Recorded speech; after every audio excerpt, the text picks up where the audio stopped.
Hey man, say man. Hey man, hold on. I want y'all to see my shorts, man. You know what I'm saying? Sun's all day, you know what time it is. I just came back from the gym.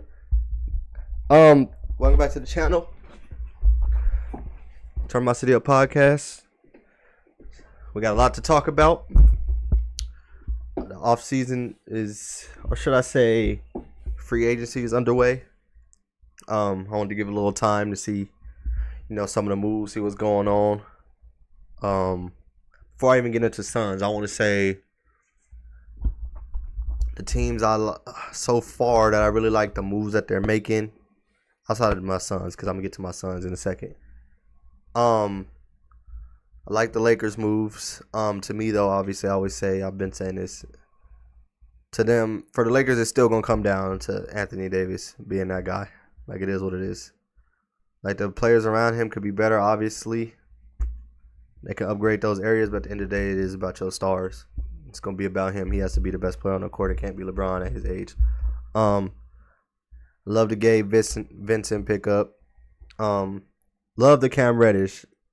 I don't love it for my sake because I'm a huge Cam Reddish fan. Always have been. I've been following him since like high school. Watching him come up and be one of the best prospects. And obviously I know I'm a Suns fan, so we don't rock with the Lakers like that. So obviously I don't want one of my favorite players over there. But I love that. Torian Prince was good.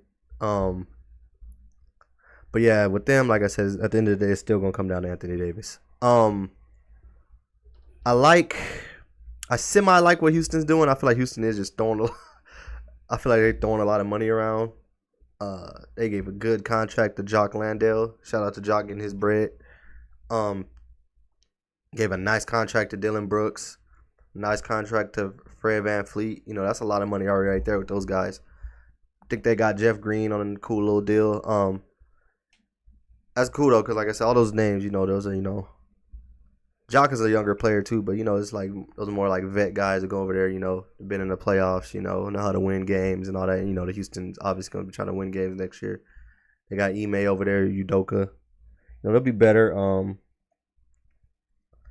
They're a project still. They're going to be trying to, rebuild the right way, teach those young guys how to hoop. I was gonna mention the video I see from some Rocket players, but I'm not. I'm not even gonna do it, man. I'm not gonna go there because I'm just not. Um,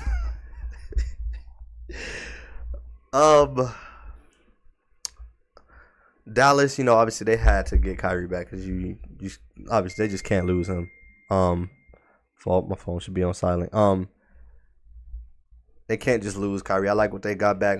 I like what they did, with the adjusting the big situation, trying to help them, protect that rim because even still right now, I feel like they're lacking, defenders out there. Which people tried to, nitpick that with the Suns. I think the Suns have addressed that. They have a defensive minded coach. With the signs we got, we'll be able to really defend.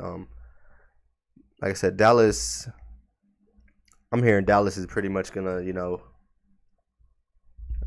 almost sort of like just run it back, to try to. I see they brought Dante Exum back to the league. That's fire. I like when guys get back into the league, kind of like how Suns did with Campaign. Campaign, that helped Campaign come, and make a name for himself and all that. So I like that. I like that move. Congrats to Dante Exum. He's back in the league. Some I like to say too. I think some of these guys that do be overseas, I don't think all of them actually prefer to come to the NBA because some of them feel like they know, they're better, off over there, getting paid like stars over there, and getting the shots they want and all that. But I like that. Celtics obviously, they made the deal for Porzingis. I like it. It was shocking to me though for that Marcus Smart was part of that. I didn't see that coming. I ain't gonna lie. Marcus Smart just felt like somebody that would just always be a Celtic his career, but that leads me though to Memphis too. I love what Memphis is doing. Bane got his bag. Congratulations to Desmond Bane. Earned it. Yeah, Memphis got better than me. I love they got that guy GG Jackson. They need scoring wings over there in Memphis. I feel like that's always what they've been missing. It's kind of, to me, it's harder to just with like smaller guards to get it done in the playoffs, dude. So you gotta have like them bigger wing scores and stuff too to help, because them defenses get tougher, get more crowded. It gets harder for them smaller guards in the playoffs. Memphis, yeah. So Memphis is another one. But let's get into too before I get into the Suns, the Dame thing. It seems obviously now finally Damian Lillard is going to be on the move from Portland. It's obviously everyone believes, it's long overdue. He probably should have been axed out. We all know how Dame is. Obviously, he's big on the loyalty thing. He's big on trying to not, flip flop teams and, team up with guys and stuff like that, which is cool. But that's just how he feels. I think players should just do what they want. If that's what if that's how he views, that's what he wants to do, it's cool. But I also feel like on both sides, like, they shouldn't be trying to criticize other players for the routes they want to go. I get it. Some guys might think it's lame to team up with other players. Some players might think it's lame for you to, act like you're above them, because you're the loyal guy. You want to, you want to stay somewhere and struggle and lose. Obviously there is some, to me, because obviously that does make you more popular with fans. I will say that.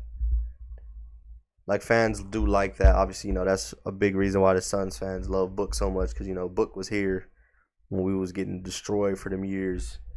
And, he was that lone, bright spot that we knew was going to be a star and end up being, the superstar he's becoming today.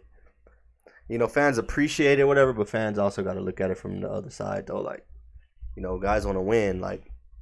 Some guys need to go places where, it's good for their family. People don't ever really think about the outside stuff outside of the basketball and why guys make the decisions they make. But, so I'm pretty much hearing, too, Dame's probably going to end up in Miami. I think that's the place that makes the most sense for him. I seen them try to say the Clippers were interested. People are bringing up Philly. Philly would, to me, would be fire, but I think he's gonna end up in Miami. I feel like that's where he wants to go. I think there was a report come out, that's his destinations. But I think Embiid and Dame would move me too, though. Embiid and Dame would move me too, but I don't. I think that's kind of a weird situation, just because they feel they got to deal with the James Harden situation now, so. Which is weird, too, because I don't know what they're going to do with that. But it feels like James is on his way to the Clippers. And that actually makes sense. I will say, though, it's a little... Because Westbrook is going back to the Clippers. And obviously, if James goes there, one of them is not starting. Which is... I guess it's cool, though, obviously, because Westbrook, obviously, this last year, he had to take a bench role, and that started with him, on the Lakers and stuff, so he could still be good in spurts and all that, but I guess that could still work out, though, so I guess it's not a big deal if James ends up there with Russ, too. They played together. PG has played with Russ, obviously, I think that dynamic, I think they would all, get along, because I feel like it's not like PG and Kawhi, are, some, they're not ball pounders. You can just get them to rock in their spots, let them go to work. And that's pretty much all Russ and James will have to do. So, but yeah, Dame to me, like I said, he's probably going to end up at Miami. I don't have no idea what that Miami package is going to look like. Because my thing with the Blazers now, too, is now that they get rid of the Dame, they still have Scoot still there. I'm pretty sure Anthony Simons is still there. It's a lot of young guards over there, and it just feels like in a Dame deal to Miami, it feels like Tyler Hero will have to be in that, and then that will be another guard that Portland's getting, and then just dang, it's still it will be a lot of guards over there in Portland, young guards that deserve to play and need them reps in that time. So I don't know how that's gonna work. Maybe another team will get involved or something. I just feel like Portland, they can't have that many young guards that deserve to be playing and are talented and Because to me, right now, they have 3. Like, Simons deserves to be playing. Scoop just got taken number 3, so he needs to be playing. Shaden Sharp showed some stuff when, they sat Dame down and stuff like that. Like, Shaden Sharp is a real good player, too. Real good guard. There's a lot of guards over there, so I just feel like in a Miami deal, it's going to be guards coming back to Portland. So, I don't know. We'll see how that ends up panning out. But now let me get into the Suns. The Suns, to me, have had amazing free agency so far.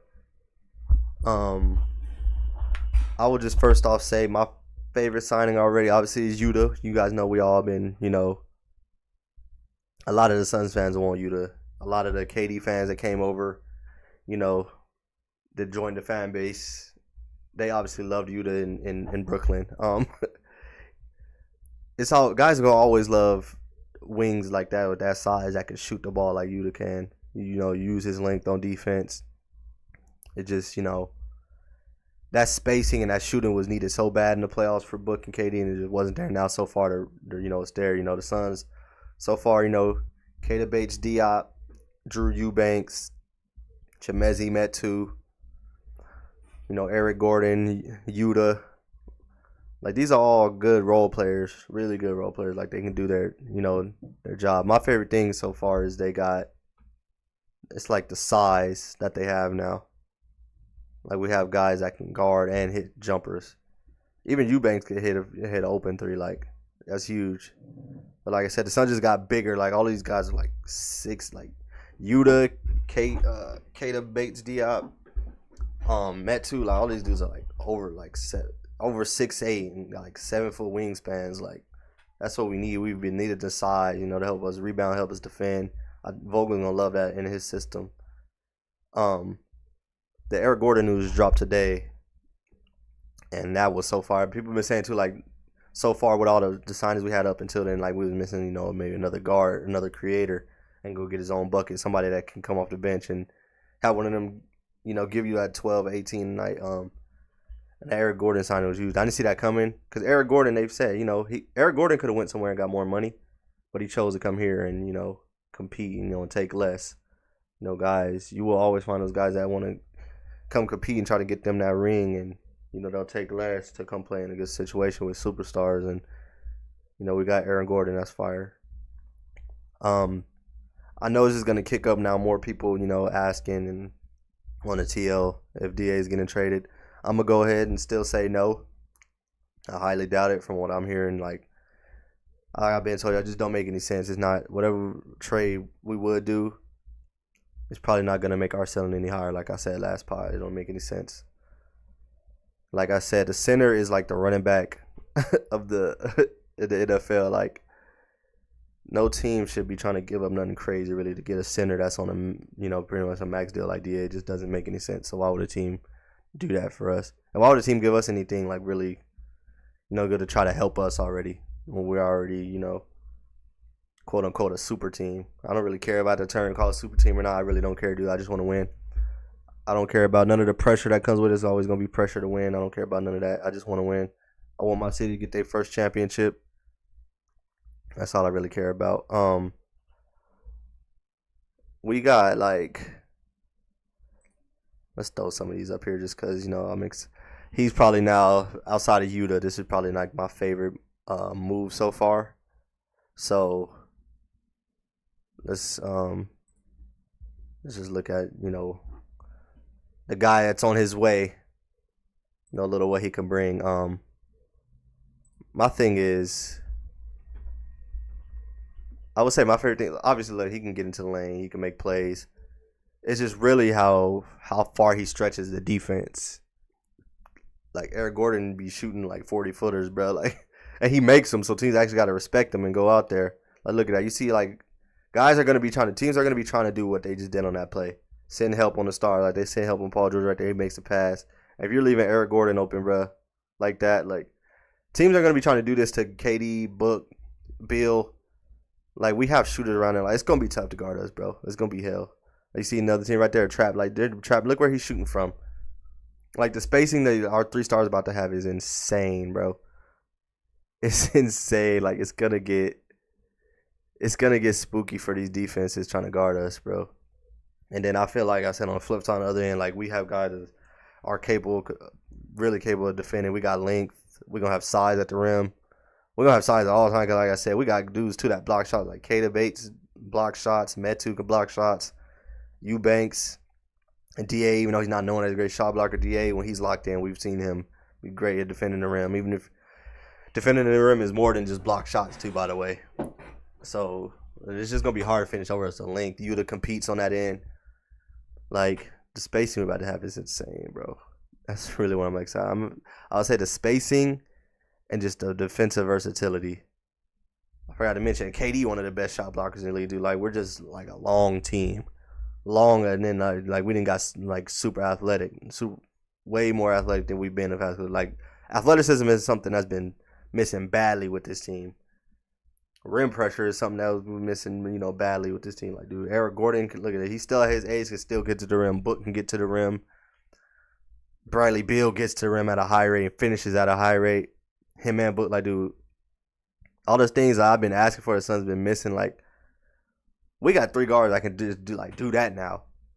And it's going to be mad spacing. Like I said, you just can't leave, like, our role players open. Like, dude, we have, like, shooters, like, now, like, everywhere. Guys that shoot a high percentage. Like, it's going to be hard guarding us. The last thing I want to get into is, I'm going to start being more, I'll say open to, what I've heard and what I'm hearing, within, just the NBA, because obviously I know some things. I got some sources now, if you want to call it. I've been telling people, like, I'm not really the guy that really cares about, like, sharing that stuff. Like, I know stuff like that because I don't try to really get into the stuff like that. But I'm going to start doing it more because I see people like it. I see, a lot of my friends have told me, I should do it, to help with, what I'm trying to do, with the YouTube and all that. So, other fans like to hear what people got to say and, know things and hear the scoops and what's going on in NBA news. Like, so I'm going to get into that more. I will say, like I said, last thing, like I said, I'm hearing, like, I highly doubt that we're going to move DA. Like, highly doubt it. Like, anything happen because things can change. Like, I was hearing, too, like, Suns were, we're trying to get Shake Milton. I think we reached out to Dennis, too. Obviously, both of them chose different places, but I knew, those were guys that we were going after. I just didn't really say it until I knew a lot of the stuff that was going on with the other teams too. So like I said, I'm gonna just start, sharing more, being more open. You can still do it and still, protect, your source or whatever you want to call it. So, I really want to get big into this and, watch this podcast, grow my channel, grow this hoop stuff. Like I said, keep getting into this, keep getting into the, the IRL hoop videos. To the gym. I just came from the gym, got some work in with my guys, Nash and Juan. Shout out them. But yeah, man, we're trying to take off this summer, y'all. I'm gonna keep sharing stuff that I've heard. It's time that I really lock in and get into this stuff more than I've been doing. I got a lot of other stuff going on. Like I've told you before in other podcasts. Like I'm still in this program where like I'm be an intern. Like I'm in the banking world too. So it's a lot going on, but I'm locked in. It's gonna be a fun summer. It's a long summer. I appreciate y'all watching this episode, man.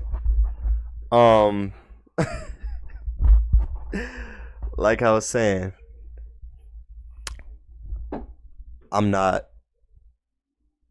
about pushing agendas and all that stuff, like I said, but a lot of the stuff I've been telling y'all and been saying for years is happening, and y'all see I wasn't just saying stuff for fun. I wasn't just trying to push agendas. It was never agenda based. It was never about who I did like, who I didn't like. It was just always about, most of it at least, was about the truth, about what's really going on. So it is what it is. If people want to hate on that, it is what it is, man. But I appreciate y'all watching the episode. I'll tap back in soon, because like I said, this is just the beginning of the offseason. The beginning of the moves. Is probably gonna be more trades, more signings on the way. So I'll see y'all soon. Appreciate y'all watching the episode. I'm out.